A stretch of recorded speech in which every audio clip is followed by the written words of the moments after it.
रात का समय था। गहरा समुद्र, काले बादल और तेज तूफान चल रहा था। एक बड़ी रिसर्च शिप समुद्र के बीचों बीच रहस्यमयी सिग्नल को ढूंढ रही थी। जहाज के कंट्रोल रूम में डॉक्टर आर्यन और उनकी टीम कंप्यूटर स्क्रीन देख रहे थे। अचानक रेडार पर एक बहुत बड़ा सिग्नल दिखाई दिया। शुरू में सबको लगा कोई बड़ा वेल होगा, लेकिन सिग्नल लगातार बढ़ता ही जा रहा था। रेड अलार्म बज उठा। पूरे जहाज में घबराहट फैल गई। तभी समुद्र का पानी जहाज के नीचे अजीब तरीके से घूमने लगा। ऐसा लग रहा था जैसे नीचे कुछ बहुत विशाल हिल रहा हो। क्रू डेक पर भागने लगी। तेज बिजली कड़की, खड़ाम।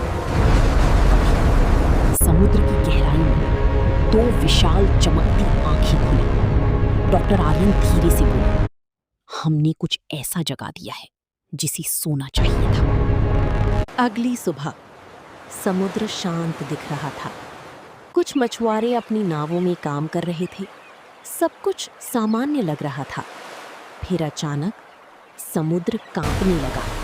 नावें हिलने लगी, पानी उबलने लगा, भाप उठने लगी। मछुआरे घबरा गए और तभी समुद्र के अंदर से एक भयानक हलचल तेजी से ऊपर आने लगी। भड़ाक! अचानक पानी का विशाल विस्फोट हुआ। आसमान तक पानी उछल गया। धीरे धीरे समुद्र से एक विशाल पीठ बाहर आई, फिर विशाल कांटेदार शरीर, फिर पूरा दैत्य। गॉडजिला जाग चुका था। उसने आसमान की तरफ देखकर इतनी जोर से दहाड़ लगाई कि समुद्र कांप उठा। उसकी पूंछ की एक वार से विशाल सुनामी उठ गई। नावें टूट गई और फिर वो धीरे धीरे शहर की दिशा में बढ़ने लगा। समुद्र से पूरी तरह बाहर आने के बाद गॉडजिला अब तट की ओर बढ़ रहा था। लेकिन अब सरकार ने फैसला लिया, एयरफोर्स को भेजा जाएगा। आसमान में अचानक तेज आवाज गूंजती है। दूर से लड़ाकू विमान यानी फाइटर जेट्स गॉडजिला की तरफ तेजी से आते दिखाई देते हैं। पायलट रेडियो पर बोलता है, टारगेट लॉक्ड, अटैक शुरू। अचानक कई मिसाइलें गॉडजिला की तरफ छोड़ी जाती हैं। मिसाइलें गॉडजिला की शरीर से टकराती हैं। पूरा इलाका धुएं और आग से भर जाता है। कुछ सेकंड तक सबको लगता है कि शायद गॉडजिला हार गया, लेकिन तभी धुएं के बीच से उसकी चमकती हुई नीली आंखें दिखाई देती हैं, आग और स्याही। गॉडजिला धीरे धीरे सिर उठाता है, जैसे उसे कोई फर्क ही नहीं पड़ा। उसकी पीठ के स्पाइक्स नीले रंग से चमकने लगते हैं। पूरा आसमान नीली रोशनी से भर जाता है। पायलट घबराकर चिल्लाता है, ये क्या है?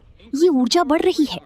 और तभी गॉडजिला अपना मुंह खोलता है और एटॉमिक ब्रेथ छोड़ता है। रंग और आग, नीली आग की विशाल किरण सीधे आसमान में जाती है और एक ही पल में कई फाइटर जेट्स नष्ट हो जाते हैं। बाकी जेट्स तुरंत पीछे हटने लगती हैं। अब सबको समझ आ चुका था, ये कोई साधारण मॉन्स्टर नहीं है, ये अजय है। गॉडजिला अब शहर की ओर मुड़ता है और असली तबाही अभी शुरू होने वाली है।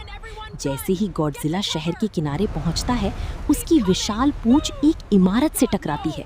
पूरी बिल्डिंग सेकंडों में ढह जाती है। सायरन बजने लगते हैं, इमरजेंसी, इमरजेंसी। सेना शहर की सड़कों पर टैंक तैनात कर देती है। हेलीकॉप्टर ऊपर मंडरा रही है। कमांडर चिल्लाता है, ग्राउंड अटैक शुरू करो।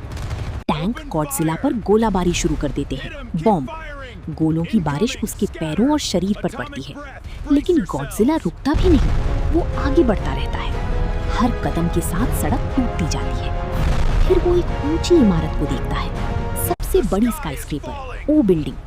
वो धीरे धीरे अपना हाथ उठाता है और एक ही धक्के में पूरी बिल्डिंग गिरा देता है। हॉरर! लोग दूर से चिल्लाने लगते हैं, ये रुकने वाला नहीं है।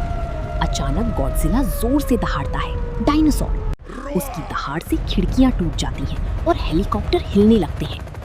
कमांड सेंटर में अफसर कहते हैं, अगर इसे नहीं रोका गया पूरा शहर खत्म हो जाएगा। और तभी गॉडजिला की पीठ फिर से नीली रोशनी से चमकने लगती है। सेट, वो शहर की बीचों बीच खड़ा है और लगता है कि वो अपना सबसे बड़ा हमला करने वाला है। शहर के बीच खड़ा गॉडजिला अचानक शांत हो जाता है। पूरा शहर कुछ सेकंड के लिए बिल्कुल खामोश। फिर उसकी पीठ की प्लेट्स तेज नीली रोशनी से चमकने लगती हैं, ब्लू लाइटनिंग से। लोग डर से आसमान की तरफ देखने लगते हैं। कमांडर चिल्लाता है, सब लोग कवर लो, ये हमला करने वाला है। हेलीकॉप्टर पीछे हटने लगते हैं, टैंक रुक जाते हैं। गॉडजिला अपना सिर आसमान की तरफ उठाता है। उसके मुंह से नीली ऊर्जा जमा होने लगती है, इलेक्ट्रिसिटी। और फिर बूम, एटॉमिक ब्रेथ। एक विशाल नीली किरण शहर के बीच से गुजरती है। ऊंची ऊंची इमारतें एक लाइन में गिरने लगती हैं। बिल्डिंग्स क्रैश, सड़कें टूट जाती हैं, गाड़ियां पलट जाती हैं। पूरा आसमान धुएं से भर जाता है। स्काई फ्लाई है। लोग दूर पहाड़ियों से ये दृश्य देखते हैं और डर से कांप उठते हैं। सीना आग की कोशिश करती है। जेट फाइटर प्लेन आसमान से हमला करने आते हैं, एयरप्लेन। लेकिन गॉडजिला ऊपर देखता है और फिर से दहाड़ता है, डायनासोर। उसकी दहाड़ की आवाज से प्लेन हिल जाते हैं। कमांड सेंटर में सन्नाटा छा जाता है। एक वैज्ञानिक धीरे से बोलता है, हमें समझना होगा ये हमला क्यों कर रहा है। और तभी समुद्र की दिशा से कुछ और हलचल शुरू होती है। वेव, जैसे कोई और विशाल चीज पानी के अंदर हिल रही हो। लगता है कहानी में नया राक्षस आने वाला है। शहर आग और धुएं से भर चुका था। लोग दूर सुरक्षित जगहों पर छिपे हुए थे। लेकिन असली डर अभी बाकी था। कमांड सेंटर में वैज्ञानिक अचानक एक नई रिपोर्ट देखते हैं। सर, समुद्र के अंदर फिर से हलचल हो रही है। डॉक्टर आर्यन तुरंत स्क्रीन की तरफ दौड़ते हैं। समुद्र के नीचे एक नहीं, 2 विशाल सिग्नल दिखाई दे रहे थे। समुद्र फटने लगा। रात का आसमान काला हो चुका था। बिजली चमक रही थी। अचानक समुद्र के बीच एक विशाल भंवर बनने लगा। पानी सैकड़ों फीट ऊपर उठने लगा। और तभी समुद्र के अंदर से एक नया दैत्य बाहर निकला, ड्रैगन। उसके विशाल पंख थे, आंखें लाल आग की तरह चमक रही थी, फायर। और उसका शरीर काले पत्थर जैसा था।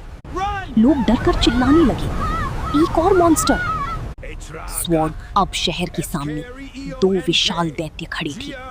एक तरफ गॉडजिला, दूसरी तरफ एक विशाल उड़ने वाला दैत्य। दोनों एक दूसरे को घूर रही थी। पूरा शहर कांप रहा था। अचानक नया दैत्य आसमान में उड़ता है, फंक, और तेज आग जैसी ऊर्जा छोड़ता है, फायर। गॉडजिला जोर से दहाड़ता है और अपनी नीली एटॉमिक ब्रेथ चलाता है, सेंट। दोनों की शक्तियां टकराती हैं, बैंग। इतना बड़ा विस्फोट होता है कि आसमान रोशनी से भर जाता है। फियर्स इंसानों की नई समझ। रात का आसमान बिजली से चमक रहा था। पूरा शहर डर से कांप रहा था। एक तरफ खड़ा था गॉडजिला, दूसरी तरफ विशाल उड़ने वाला दैत्य। दोनों टाइटन्स एक दूसरे को घूर रहे थे। हवा भारी हो चुकी थी। पहला हमला। अचानक उड़ने वाला दैत्य आसमान में तेजी से उड़ता है। उसके विशाल पंखों से तूफानी हवाएं चलने लगती हैं। लोग नीचे गिरने लगते हैं, गाड़ियां पलटने लगती हैं। फिर वो सीधे गॉडजिला की तरफ बिजली जैसी गति से हमला करता है। उसके विशाल पंजे गॉडजिला के कंधे पर लगते हैं। गॉडजिला पीछे की ओर फिसल जाता है। पूरा शहर हिल उठता है। Atomic breath versus fire blast. Godzilla गुस्से से दहाड़ता है। उसकी पीठ की प्लेट्स नीली रोशनी से चमकने लगती हैं। और फिर एटॉमिक ब्रेथ। नीली ऊर्जा की विशाल किरण आसमान की तरफ जाती है। लेकिन उड़ने वाला दैत्य भी अपने मुंह से लाल आग जैसी ऊर्जा छोड़ता है। दोनों शक्तियां हवा में टकराती हैं। इतना बड़ा विस्फोट होता है कि पूरा आसमान सफेद रोशनी से भर जाता है। शहर बना युद्ध भूमि। दोनों दैत्य अब शहर के बीच लड़ रहे थे। इमारतें गिर रही थीं, सड़कें टूट रही थीं। हर तरफ आग और धुआं था। सेना कुछ नहीं कर पा रही थी। एक जनरल डरकर बोलता है, ये इंसानों की लड़ाई नहीं रही। शहर युद्ध भूमि बन चुका था। एक तरफ गॉडजिला, दूसरी तरफ उड़ने वाला टाइटन। दोनों की लड़ाई से आसमान कांप रहा था। लेकिन तभी समुद्र की दिशा से एक और भयानक गर्जना सुनाई देती है। समुद्र में कुछ। समुद्र का पानी अचानक पीछे हटने लगता है। लोग डरकर चिल्लाते हैं, फिर से सुनामी आने वाली है। लेकिन इस बार समुद्र के अंदर कुछ बहुत विशाल हिल रहा था। पानी के नीचे लाल चमक दिखाई देने लगी। डॉक्टर आर्यन स्क्रीन देखकर कांप उठते हैं। इम्पॉसिबल, ये तो पहले दोनों से भी बड़ा है। समुद्र फट गया। अचानक समुद्र के बीचों बीच एक विशाल विस्फोट होता है। पानी आसमान तक उठ जाता है और फिर धीरे धीरे एक विशाल सिर बाहर आता है। उसकी आंखें आग की तरह जल रही थी। उसके पूरे शरीर पर काले कवच जैसे पट्टे थे। उसके 4 विशाल हाथ थे। लोग डर से पीछे हटने लगते हैं। कोई धीरे से बोलता है, ये क्या है? टाइटन किंग, नया दैत्य पूरी तरह समुद्र से बाहर आता है। वो इतना विशाल था कि गॉडजिला भी उसके सामने छोटा लग रहा था। उसकी दहाड़ से आसमान हिल गया। उड़ने वाला टाइटन डरकर पीछे हट गया, लेकिन गॉडजिला गुस्से से दहाड़ता है। दोनों टाइटन्स अब नए दैत्य को देख रही थी। डॉक्टर आर्यन धीरे से बोला, ये कोई साधारण टाइटन नहीं, ये शायद टाइटन्स का राजा है। तीनों टाइटन्स आमने सामने। अब शहर के सामने 3 विशाल दैत्य खड़ी थी। गॉडजिला उड़ने